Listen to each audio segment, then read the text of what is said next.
Gracias, Marcos, por recibirnos. Marcos Urbán debe ser una de las personas, a ver, 10, 15, por ahí 20 personas que más saben de Gran Hermano en el mundo, digamos. No, hay más. ¿Hay más? Hay más. Ponele 50. Sí, ponele. No, Pensé que ibas Marcos, a decir de televisión. No, De televisión. A ver, la primera que se me ocurre preguntarte, Marcos, me imagino que vos tendrás una respuesta, aunque sea rebatible.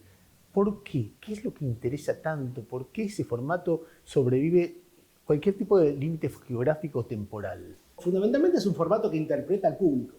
El reality show como género, que es un género que nace en los años 2000, fin de los 90, tiene que ver con el acceso del público a la palabra. Empieza a existir internet, la posibilidad de hacer blogs, empezar a mandar mensajes de texto, a votar, a interactuar con la pantalla, y el público empieza a ser protagonista también del show. Pasa de atrás o de ser espectador a también ser protagonista. De pronto, la gente que empieza a poblar las pantallas no era gente que estuviera ahí, ni por talentosa, ni por tener una profesión, ni por haber estudiado periodismo, ni por ser cantante. Era gente común que contaba historias mínimas, historias simples, historias que tenían que ver con lo que le pasaba al televidente. Y esto genera mucha empatía, genera identificación, amores, odios, un montón de cosas. Big Brother, Gran Hermano, es la vida real, que en realidad no es real porque están encerrados, pero sí es una pequeña comunidad que tiene un montón de protagonistas, pero que al mismo tiempo teje una historia en sí misma. Como la de la autopista del sur que escribió Julio Cortázar. O sea, es un embotellamiento en una autopista, se arma una microsociedad, termina el embotellamiento y se va. Si querés es Big Brother, visto por Cortázar 30 años antes o 40 años antes y escrito maravillosamente en un cuento. Esas historias que no parten de un asesinato, ni de un superpoder, ni de un misterio oculto, sino de gente común, se parecen mucho a la gente que lo está mirando y entonces eso funciona. Y al mismo tiempo van pasando los años y va evolucionando lo que va pasando en el programa o en los formatos de los distintos países y también va evolucionando el público. El Big Brother de hoy, Gran Hermano de hoy, el 2022 que se está haciendo en Argentina, que está muy bien, está muy exitoso y muy bien producido, no es el del 2001. Pero Marcos, a ver, Gran Hermano es un reality show, ¿no? O sea, vos estás viendo en tiempo real, si querés las 24 horas, porque lo transmiten por un canal. Que es uno de los grandes secretos del éxito, además que vos estás espiando 24 horas y también controlás lo que hace la producción. Porque cuando la producción te hace la gala y te muestra las notas, vos que lo estuviste viendo, también sos un ente verificador y fiscalizás. La producción también juega y está expuesta, ¿eh? Ahora, bueno, suponiendo que alguien tuviera la capacidad de estar 24 horas, aunque después por redes recortan, ¿no? Claro, bueno, pero te iba a decir, hay un montón de otros realities que tienen que ver con competencias, parejas que necesitan sobrevivir, los que tiran a la isla, digamos. Pero Aventuras. Aventuras. Pero esta no tiene un propósito, o sea, no es la búsqueda del tesoro, como pueden ser las otras, de alguna manera, o la búsqueda... Sí es la supervivencia, pero de otra manera, no física. Mirá, yo tuve una anécdota que me rompió la cabeza cuando terminó Gran Hermano 1. Claro, nosotros el fenómeno Gran Hermano, los que lo hicimos, sobre todo los primeros, no lo conocimos. Porque todo el mundo lo hablaba y lo conversaba en la calle, pero nosotros estamos en el control del programa, con lo cual la capilarización, la masificación, que todos hablen de esto, a nosotros no nos tocaba. A mí no me tocaba, yo estaba en el canal haciéndolo. Y cuando terminó Gran Hermano, en la primera edición en Argentina, me invitan a una conferencia en Montevideo, en Uruguay, a dar una charla. Viajo, fue la primera vez en mi vida que me subí un business, y era por 20 minutos el vuelo, pero bueno, subí un business.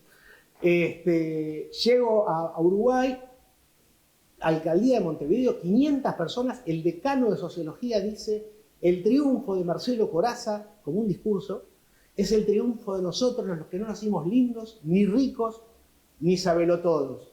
Nosotros, los mediocres, que triunfamos. Y dije, perdón, ¿qué está pasando acá? Bueno, era el decano de Sociología de la Universidad de la República en Uruguay. Y había toda una interpretación que se le había puesto a esto. Bueno, son las lecturas de la sociedad, son las lecturas del público. El público es mucho más sabio para leer lo que pasa muchas veces que la producción. Muchas veces se da cuenta antes de cosas. Y que son postas o no. Pero esa es la posibilidad de que cada uno termine tejiendo su propia historia. Y esa interactividad es mucho más poderosa que cualquier otra Marcos, cosa. una de las críticas más habituales que uno escucha de Gran Hermano es la experiencia de ratones en un laboratorio. Encerrar seres humanos en en un inmueble, en un lugar, y un ¿Después de día... la pandemia también? Bueno, ahí hay un elemento extra, pero los encerras en un lugar y después los haces famosos, a tipos que no eran famosos, y después lo largás. Ha habido testimonios, el de Tamara de la primera temporada, de el trauma que significó para ella salir a un lugar donde no podía respirar, donde, bueno, no tenía libertad, lo que le generó en la cabeza.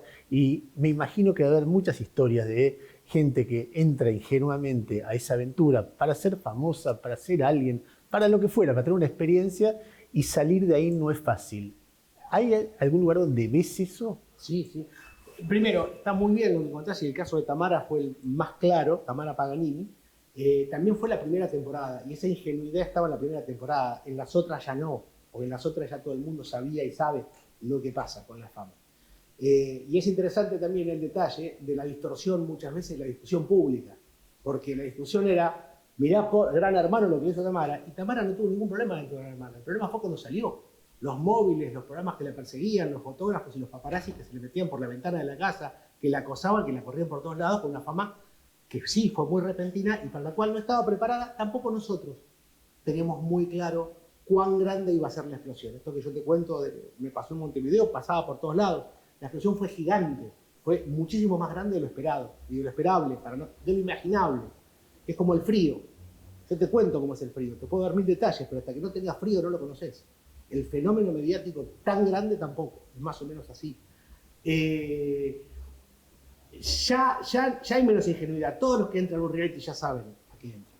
Ya saben que la exposición, y ya saben que se juegan y que no se juegan. ¿Te parece que se puede saber? Sí. ¿Saber? Sí, y también... O sea, porque hay como una especie de... Al que se equivoca, comete un error o dice algo impropio, después queda una especie de linchamiento público para el que hay que estar listo. Pero no necesitas Gran Hermano para eso, está en las redes sociales. O sea, no hace falta estar en la casa de Gran Hermano, que por lo menos tenés una voz y una plataforma y una edición y un 24 horas.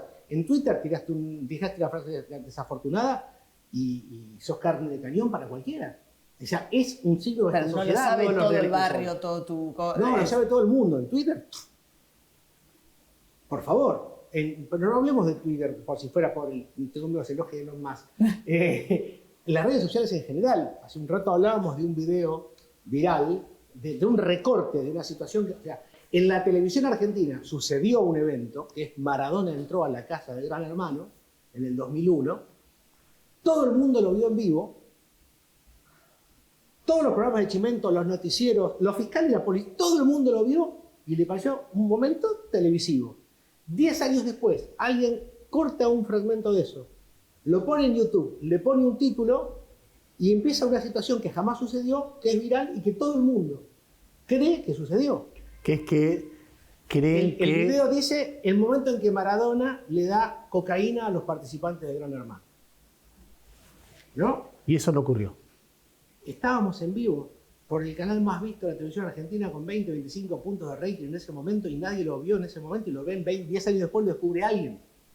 ¿Cómo puede ser? Lo que pasó fue lo siguiente en ese momento, que es muy interesante porque es como casi un ejemplo de cómo se puede cocinar una fake news. Porque fue una fake news. Se nos ocurre cuando producíamos Gran Hermano en nuestra primera temporada cómo hacer para que termine, o sea, ya era un éxito, pero le faltaba esos 15 segundos de horno final para que terminara de explotar. Se nos ocurre invitar a Maradona. Llamamos al representante, a Coppola dice, Diego, ve el programa. Yo en ese momento toqué el cielo con las manos, dije, el Diego está viendo nuestro programa. Hicimos un acuerdo, viene Maradona a la casa de Gran Hermano. Pausa. Dentro de lo que pasaba en la vida interna del reality, los participantes habían perdido 2 meses seguida la prueba semanal. No tenían presupuesto y era un grupo muy adicto al tabaco. Fumaban mucho. Y hacíamos 6 días que no tenían para comprar cigarrillos y se estaban fumando la alfalfa de la vaca envuelta en papel higiénico. ¿No? Alguien de la producción me dice, si Diego entra sin cigarrillos se lo van a fumar a él. Ok. Yo, productor del programa, agarro 2 atados de cigarrillos tal como los teníamos en ese momento. Como no se puede mostrar la marca, envuelta en papelito blanco. Diego, tomá, dáselo a los pibes. Listo. Entra con 2 atados de cigarrillos rubios en el bolsillo, envueltos en papel blanco, se los tira, los pibes se tiran de cabeza, 3 segundos después están todos fumando desesperadamente, Diego, que yo después jugando un jueguito con la pelota. 10 años después, cortás el momento. Eso era cocaína. Claro, y esos paquetes blancos es cocaína. Ahora, hubo 4 meses de aire donde estaban esos atados de cigarrillos arriba de todas las mesas y todo el mundo veía el papel en blanco y a nadie le llamó la atención. 10 años después, un sagaz investigador descubra que lo que 20 millones de tipos vimos al mismo tiempo y no nos dimos cuenta. Era un fake news. Vos decías, bueno, que hay como una cosa de, bueno, de espiar esa casa y de sentir que es gente que tiene conflictos a veces parecidos a los tuyos, pero obviamente que entiendo que la clave está en el proceso de selección de los participantes. O sea, ustedes quieren que en la casa haya sexo, que haya conflicto, que haya distintas clases sociales, o sea, quieren... Eso tiene una preparación de parte de la producción en el casting. Sí, no. Primer tema. Todo el mundo tiene la suposición de que el casting es como un estereotipo. Vamos a poner una persona, vamos a poner un periodista alto, rubio, y que diga tal cosa y que además sea kirchnerista y pongamos a alguien, y después no pasa. No pasa. Cada vez que vos ponés un participante dentro de la casa es una hipótesis. Que puede comportarse como vos creés que se puede comportar o no. Tengo sobrados casos de los que hicimos nosotros, que fue, uy, era lo que soñábamos, y sobrados casos de, ¿quién fue el tarado que puso este pibe? Vos. Ah, sí, cierto. Sí. Y vos creías que era inteligente. Discusiones de esas tenemos muchísimas. ¿Por qué? Primero porque no existen los estereotipos. Y un casting estereotipado te da una historia previsible. O sea, el personaje, las personas no son planas. Como los superhéroes cuando veíamos cuando éramos chicos, está el bueno y el malo. La gente tiene debilidades, fortalezas, empatía, solidaridades. Hay un montón de cuestiones que a nosotros como personas nos hacen personajes redondos. Entonces, vos podés poner al más maldito de todos que se enamora y te hace la historia de amor más maravillosa del mundo. O lo contrario. Lo hablábamos hace un rato, una persona, mirá, trepadora, especuladora. Nos pasó.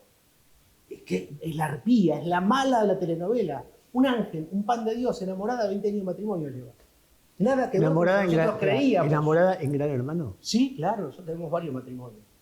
Estás jodiendo. Sí, no, claro, Gustavo Conti y Jimena Capristo están casados, se conocieron en la casa de Gran Hermano. Natalia Fava y Santiago Almeida se conocieron en la casa de Gran Hermano. Hay muchísimos padres que se conocieron en la casa y hijos y todo, en todos lados.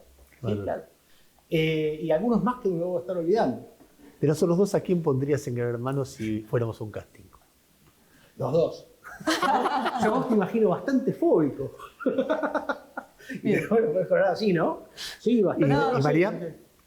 Bueno, María ya sabemos que va a cocinar, va a tratar de adueñarse la cocina. Ahí va. Que sabés que cuando mirás Gran Hermano, la cocina es un lugar de poder. El que cocina no lo echan primero.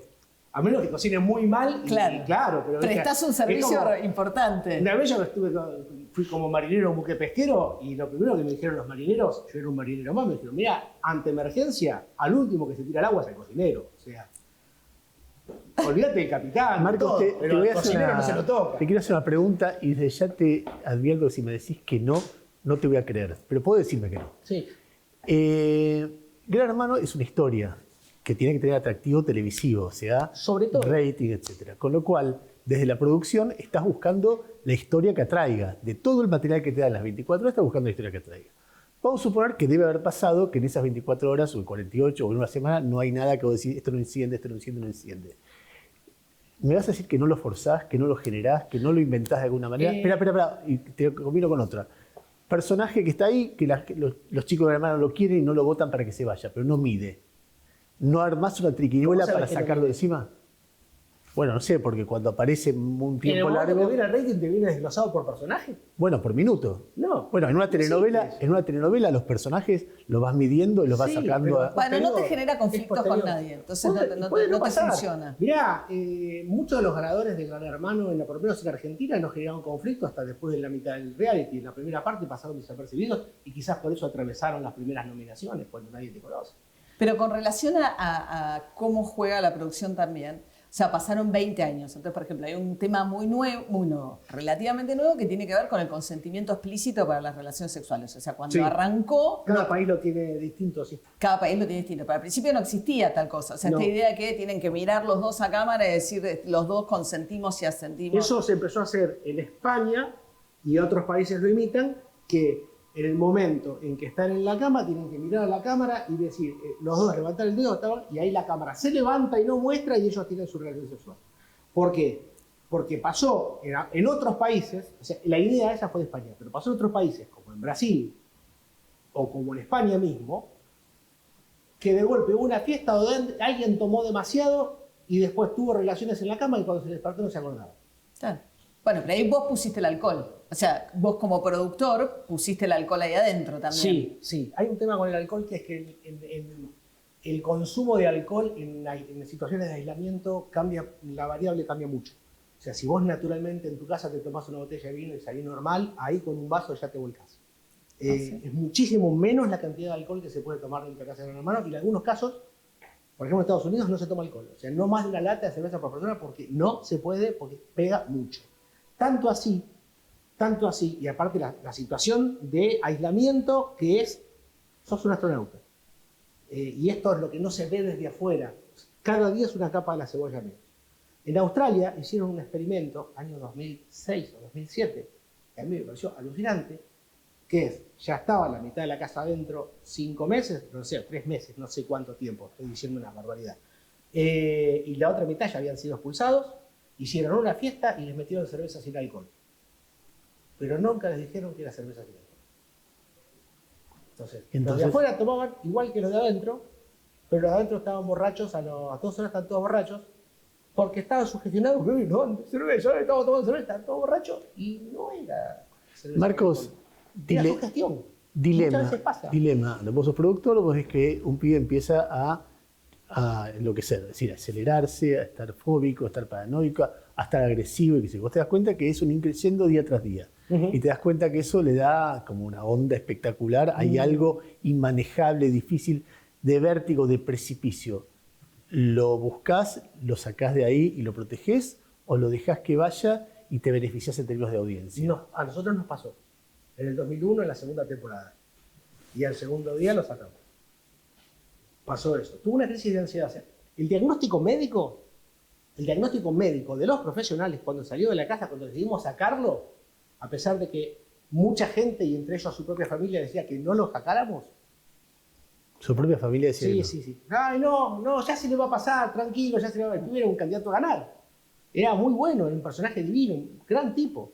Y nada, en un momento empezó a tener una crisis de ansiedad, no podía dormir, y cuando se le acumularon 2 días que no podía dormir, empezó a decir cosas incoherentes, como toda persona que está 2 días sin dormir. Y límites, no le podés dar un sedante. Tomá, flaco, un sedante, porque si vos le das un sedante, viene otro y dice, ¿por qué yo tengo que dormir naturalmente? Entonces, hay impedimentos. No es por medicar, sino porque por el otro. Para no medicar a todos. Claro, no podés Yo medicar. pensé que ibas a decir que no podías medicar. No podés medicar. No podés, parece, sí, claro. un antibiótico, si tú una gripe, sí, claro. Pero vos no podés meter un ansiolítico o un sedante así. Sin supervisión, además. No, con supervisión tampoco. Okay. O sea, si un Marcos, médico viene y te dice, sí, pero está en riesgo, hay que sacarlo, y lo hicimos. Vos entendés esto. Perdón, una cosita, salió. Ahora, nos pasamos mucho tiempo dando explicaciones y no fue una situación grata y no te da rating eso. Te da mucha más incomodidad y débito que crédito. Vos que hiciste Gran Hermano en Argentina, lo estás haciendo en Estados Unidos.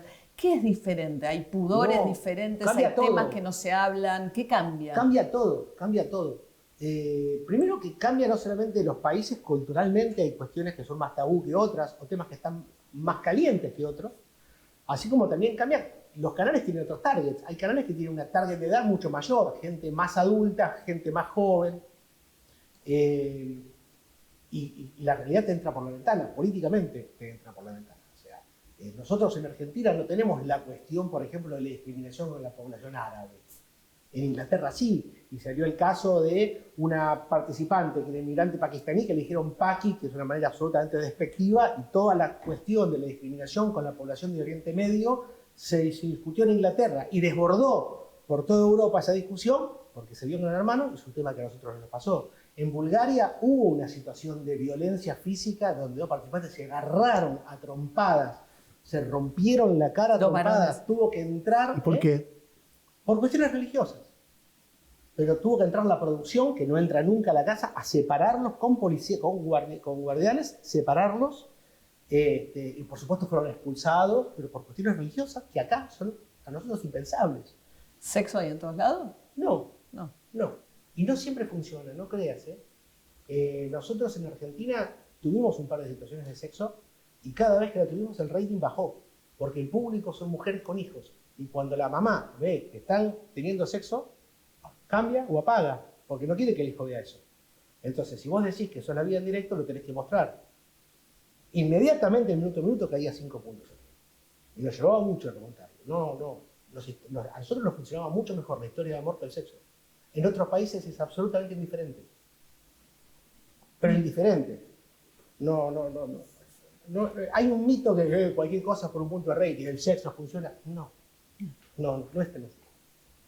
Marcos, ¿no hay nada que veas horroroso de todo esto? ¿En qué sentido? Te lo pregunto yo a vos. ¿El reality show? Porque te veo a vos. No, a mí me da mucho más Orwelliano. horror. ¿Eh? Orwelliano. Sí, algunas me han dicho cosas, ha sido peores. No, pero no te estoy acusando, veo ¿eh? cosas- Te no, pregunto... ya sé que no. Veo cosas más horrorosas en los noticieros. Porque ahí no hay control. Gente que muere, robos, abusos, muchos malos abordajes de información. Esto es entretenimiento y en un ámbito controlado. Cuenta historias jodidas, difíciles y a veces sí, son las que están. Hay que mirarlas o no hay que mirarlas. Pero Pará. vale lo mismo para el noticiero. ¿Eh? Vale lo mismo para el noticiero. Pero es de interés. Sí, yo creí que el compromiso del noticiero y del periodista, soy periodista de profesión, tiene el contrato entre un programa de noticias y el público, no es el mismo que el de un programa de entretenimiento que el público. No es el mismo. ¿No? O sea, no ves nada horroroso.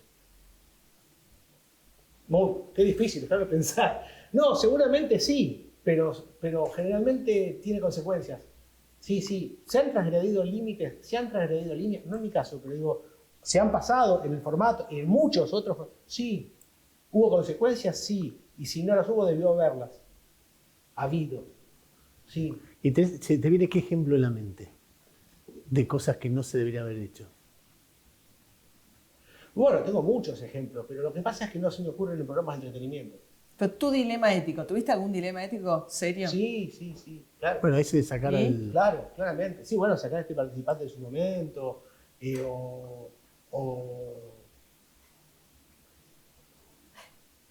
estoy pensando porque sí he tenido. No, pero Muchas veces pienso en tenés. cómo se los Pero manipula a ellos. Pues sobre todo me doy cuenta que también que no se los en manipula tiempos tanto de... como vos crees. No, pero digo, en tiempos de redes sociales, teléfonos, me imagino que 20 años para atrás, obviamente, uno vivía mucho menos pendiente del teléfono. Parte, me imagino, que de la abstinencia de estar en la casa es una abstinencia de las redes sociales, la comunicación, la interacción, mucho más fortalecido ahora que hace 20 años. Manejar absolutamente la información que les llega a ellos es un poder gigantesco. Bueno, vos te acordás, no sé si te acordás, eras muy joven, ¿cómo fue la final de Gran Hermano 1? No. Fue un juego que hicimos que a mí me pareció increíble. También era Argentina del 2001. Pobreza, Sepa el mundo estallido entendernos. social. Sepa el mundo entendernos en Argentina del 2001. El juego, el día de la Estallido final. social, fue- crisis. no, todavía no. Ah. Todavía no. Esto fue, Gran Hermano 1 fue, terminó en mayo, junio del 2001. Mayo. Marzo, abril, mayo, junio del 2001. Bueno, chicos, vamos a hacer un juego, le vamos a dar un multiple choice. ¿Qué pasó en Argentina en estos 4 meses? Y era fantástico, porque no podían acertar ninguna. O sea, ¿qué pasó con el presidente Menem? ¿Se casó tal cosa o tal cosa? No, está candidato... No, se casó. Se casó Menem, qué bueno. ¿Dónde está Menem? ¿De luna de miel? ¿En el Congreso de O preso. ¿O preso? Y no, de luna de miel. No, está preso. ¿Cómo está preso? Es una Bueno, cosa las Torres que- Gemelas. ¿Eh? Las Torres Gemelas. No, En la eso fue en segunda, el Gran Hermano en el 2. segundo. Bueno, perdón, en el 2020, la pandemia, en YouTube está el momento en que le dicen a los participantes de Gran Hermano Israel, afuera hay una pandemia y la gente se está muriendo y le empiezan a explicar a los tipos que están en la casa desde febrero el coronavirus que está pasando afuera. Tremendo. Y en Brasil pasó lo mismo. En Brasil, en España y en Estados Unidos y en Israel, seguro, otros más que no los conozco, el programa empezó en febrero. Marcos, te hago la última pregunta de mi parte. Bien por debajo del cinturón. Me quedé en deuda, pero he tenido dilemas éticos. Sí, claro. No. La pregunta es, ¿vos tenés hijos de qué edad? 23 y 21. Viene uno de ellos mañana y te dice, papá, quiero ir a Gran Hermano. Me han dicho cosas peores y las tuve que aceptar. Bueno, peores, o sea, es malo. Te piden un consejo. ¿Te parece la verdad? No, o sea, la pregunta es otra. ¿Vos participarías? No. ¿Le dirías a tu hijo? No, yo a mis hijos no les ¿Y por qué? impediría nunca. No les impediría, pero tu opinión, ¿cuál sería? Mirá, no lo sé, no lo tengo claro. Fuera de joda te lo digo, no lo tengo claro. No te creo, dirías que no. No lo tengo claro. Y te digo otra cosa. ¿Por qué? Porque tengo mucha gente que ha participado en Gran Hermano y les ha cambiado la vida muy para bien. Muy para bien. Cada caso es individual. Cada caso no es global. No es, son todos unos tarados que... Hay gente que no estaba bien en su vida, no estaba bien acomodada, que le significó un quiebre, fue un viaje para adentro de sí mismo, un insight, y les generó muy bien. A otros, absolutamente nada. Y a otros Lo que pasa es que si te queda mal, queda grabado para siempre. O sea, una cosa es que uno tenga un fracaso en la vida, una experiencia, siendo alguien anónimo. ¿Conoces a alguien que esté de los 6, Gran Hermano, 7, 8 que se hicieron en Argentina acá? ¿Alguien que se le haya cortado para siempre algo porque quedó estigmatizado por algo malo que haya hecho? No sé, digo, aquello que ocurre ahí, que No lo que sucedió, quiero decir es que hasta hay que estar dispuesto a que lo que ocurre ahí queda para siempre. Sí. No importa qué. Sí, amplificado. Y además amplificado. Sí. No hay forma de que eso quede en un ámbito privado. No, estás frente a las cámaras, estás frente a los micrófonos. Sí. Sí, claramente. ¿Cómo sintetizás lo que fue Gran Hermano Sí. en tu vida, para vos? Bueno, a mí me significó un quiebre en la carrera. A mí me ha ido bien en mi carrera, pero claramente Gran Hermano fue un antes y un después. Sí. No es lo único que hice. Bueno, estás de hecho Este, haciendo la segunda Estoy temporada. haciendo en Estados Unidos. ahora vamos a hacer la tercera temporada de La Casa de los Famosos, que es la versión Big Brother de Famosos de la televisión hispana de Estados Unidos. Ah. Sí, soy uno de los productores ejecutivos. También hice Got Talent, de talento argentino, Operación Triunfo, X Factor. He hecho documentales de marcha sobre el genocidio nazi. A mí me gusta contar historias. Yo soy periodista y me gusta contar historias. ¿De qué trabajo? De contar historias. Gran Hermano es una herramienta para contar historias. Está buenísimo. Está buenísimo. Y no tiene consecuencias colaterales. Al menos a la vista. Marco, muchas gracias. Muchas gracias.